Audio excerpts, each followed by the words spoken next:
1912년 4월 14일 저녁 11시 40분 북대서양 위에 거대한 초호화 여객선이 빙산에 부딪히는 사건이 발생했습니다. 영국 화이트 스타 회사라인 소속인 타이타닉호가 뉴욕으로 가는 첫 항해 중에 빙산과 충돌한 것입니다. 타이타닉호는 길이가 260m나 되고 무게가 46,000톤이나 되는 지구 위에서 가장 큰 여객선이었습니다. 당시 이 사고로 배에 타고 있던 2223명의 사람 중에 1513명이 목숨을 잃었습니다.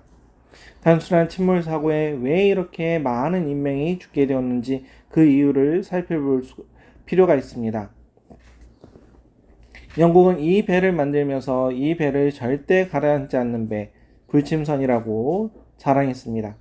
이 배에는 행정적인 업무를 위한 보트는 실었지만 배가 침몰할 수 있다고 가정하고 모든 승객이 탈 수 있는 구명보트를 싣지 않았습니다.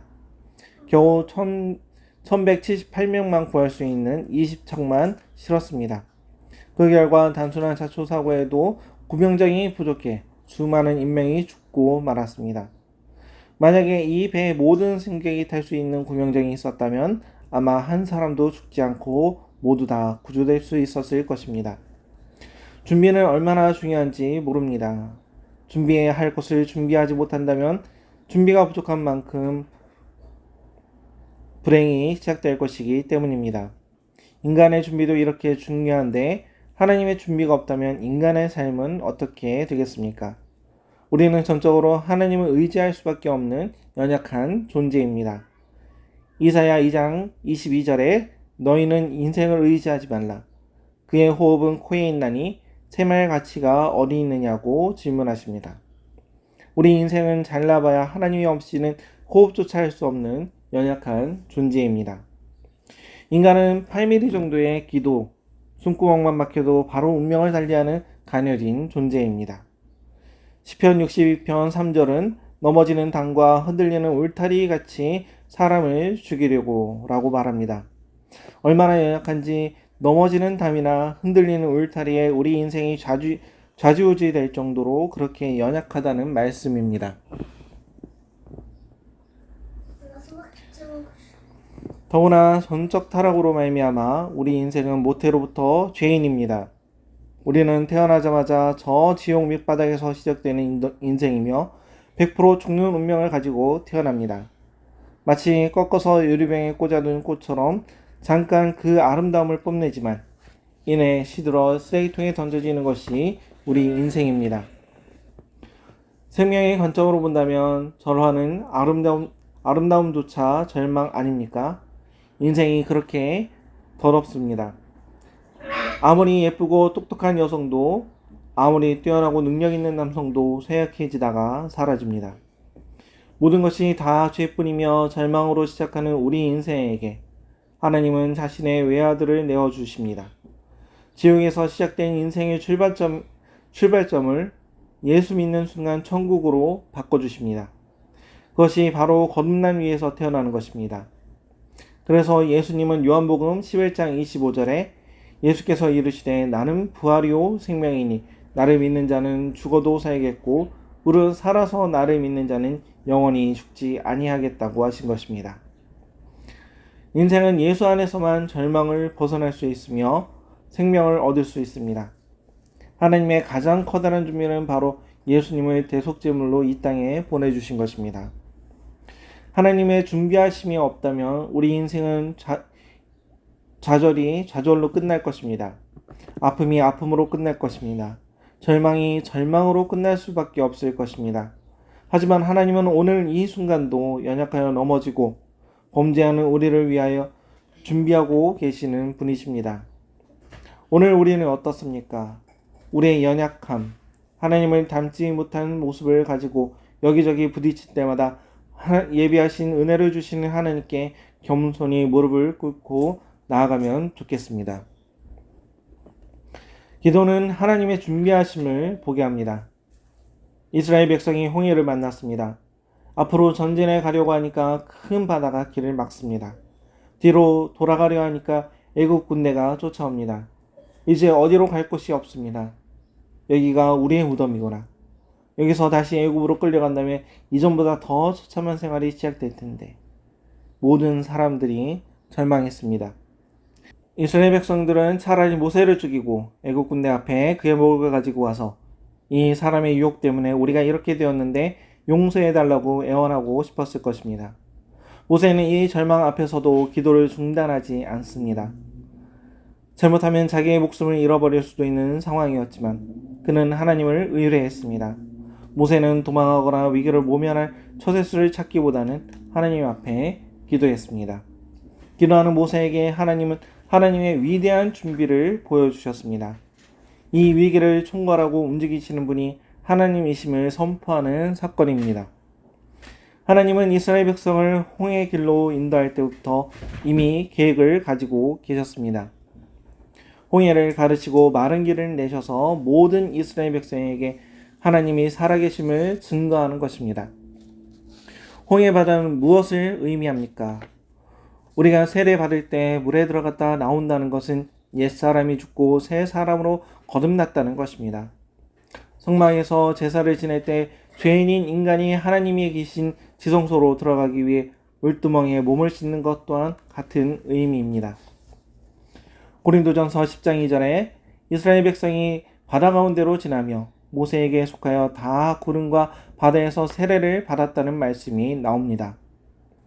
하나님의 택한 언약 백성으로 거듭나기 위하여 하나님께서 이집트 노예살이하던 이스라엘 백성 전체를 위해 세례를 베풀기 위해 홍해 가운데로 지나게 하신 것입니다. 홍해 사건은 그저 하나님의 기적을 보여준 사건이 아니라 이렇게 치밀하게 계획된 구속사의 중요한 장인 것입니다. 하나님은 이스라엘을 절망하고 좌절하게 하기 위해 홍해 길로 인도하신 것이 아니었습니다.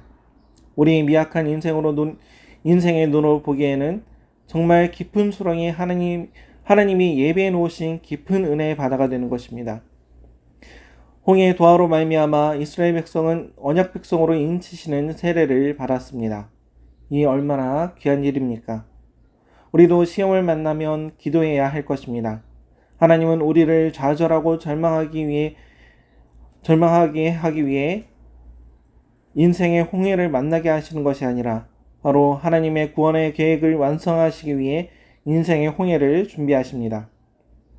우리를 천국 백성 삼기 위해 벌레요 구더기인 인생이 완전하신 하나님을 더욱 닮게 하기 위해서 준비하신 은혜가 바로 죽음과 절망의 홍해라는 것입니다. 홍해에서 우리 자아가 죽고 하나님 자녀로 거듭나는 것입니다. 우리 인생에 어떤 홍해와 같은 절망의 상황이 있습니까? 연약한 육신, 질병의 문제, 자녀의 문제, 일생을 괴롭게 하는 배우자의 문제, 원하는 만큼 못 배워 가방끈이 짧은 것, 돈이 없고 가난한 것, 왜 내 주변에만 원수 같은 인간들이 많은지 관계의 문제 등등 수많은 인생에 벗어나기 힘든 절망적인 상황 모두 믿는 자에게는 하나님께서 준비하신 홍해라는 것입니다. 기도하시면서 우리에게 준비된 절망의 홍해를 가르시며 우리를 새롭게 하시는 하나님의 놀라운 구원의 은혜를 맛보시기를 축원합니다. 하나님의 준비는 빈틈이 없습니다. 아브라함에게도 하나님은 이 모든 것이 시험이었음을 보여주는 철저한 준비하심이 나타났습니다. 외아들을 데리고 모리아산을 향하여 올라가는 아브라함은 끊임없이 기도했을 것입니다. 만약 기도가 없었다면 그는 전진하지 못했을 것입니다. 기도는 하나님의 준비된 계획을 나타내게 만드는 온전한 도구입니다. 왜냐하면 하나님을 의뢰하는 사람만이 절망과 낙담 중에 기도할 수 있기 때문입니다. 하나님은 때를 놓치지 않습니다. 하나님은 모리아산 위에 한 마리의 순양을 준비해 놓으셨습니다. 그리고 아브라함이 오기만을 기다리고 계셨습니다. 아브라함이 아들 이삭을 데리고 모리아산에 올랐습니다. 그리고 아들을 결박하고 아들을 번제로 드리기 위하여 칼을 들었습니다. 하나님은 바로 그때 아브라함의 손을 멈추게 하셨습니다. 하나님은 그 순간을 기다리고 계셨습니다.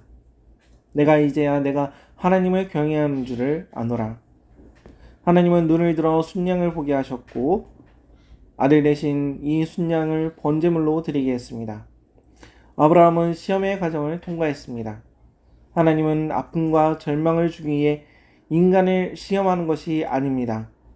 얼마나 하나님을 사랑하고 믿고 의뢰할 수 있는지를 시험하는 것입니다. 하나님보다 더 소중한 것이 없다면 그것이 축복입니다. 왜냐하면 그의 삶 속에는 끊임없는 하나님의 손이 간섭할 것이기 때문입니다. 세상을 하나님보다 더 사랑해서 생기는 불행을 막아내야 합니다. 하나님보다 더 사랑하는 것이 생기면 관심이 바뀌어 버립니다. 하나님에 대한 관심보다는 더 사랑하는 그것에 관심이 집중되면 우리의 생사 화복을 쥐고 계신 주권자 하나님, 생명의 근원이 되시는 하나님의 영향력이 약해지게 되고 그분의 음성은 들리지 않게 됩니다. 하나님을 사랑합시다. 그분의 음성이 늘 귀에 들려질 수 있도록 사랑합시다. 그 무엇과도 바꿀 수 없는 그분의 깊은 사랑이 풍성히 익혀질 수 있도록 믿음으로 성숙해집시다. 하나님이 준비하신 그 능력이 우리에게 다 사용될 수 있도록 온전한 도구가 됩시다. 우리를 통해 하나님이 준비하신 복을 체험하는 기쁨이 충만하게 합시다.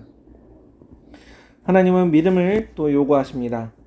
하나님이 준비해 놓으신 그 손길을 발견하기 위해서는 반드시 그 장소, 그 사건까지 가야 한다는 것입니다. 만약 아브라함이 모리아산 입구에서 돌아갔다면, 여러 가지 핑계를 대면서 이삭을 결박하지 않았다면 순양의 출현은 없었을 것입니다. 하나님은 믿음을 보기 원하십니다. 순양의 출현은 하나님께서 아브라함의 믿음을 보신 다음에 일어나는 사건입니다. 하나님께서 원하신다면 먼저 순종해야 합니다. 아무리 힘들고 어려운 결단이라도 작은 순종은 생명의 결실을 맺는다는 것을 명심해야 합니다. 하나님은 믿음 있는 삶과 행동 그리고 결단을 요구하고 있습니다. 우리는 하나님의 전적인 은총 속에 살아가지만 우리의 믿음은 하나님의 준비된 또 다른 문을 여는 창구입니다. 하나님의 시험의 목표는 고통과 아픔을 주는 것이 아닙니다. 이런 체험을 통하여 하나님이 오늘도 살아계시며 역사하고 계신다는 사실을 깨닫게 하시며 우리를 언약 백성 삼아주시는 것입니다. 우리를 통해 모리아산의 역사가 일어나는 믿음을 소유합시다. 믿음이 곧 여호와 일의 복을 누리는 관문입니다. 하나님은 히브리서 13장 5절에서 내가 과연 너희를 버리지 아니하고 과연 너희를 떠나지 아니하리라고 말씀하셨습니다. 뉴욕 서해정록의 모든 성령님들은 지금까지 홍해를 통과하게 하시며 우리의 인생을 구원으로 인도하신 하나님의 준비하심과 섬세한 손길을 기억하면서 우리의 미래도 온전히 맡기고 믿음으로 승리하는 삶을 만들길 바랍니다. 아멘.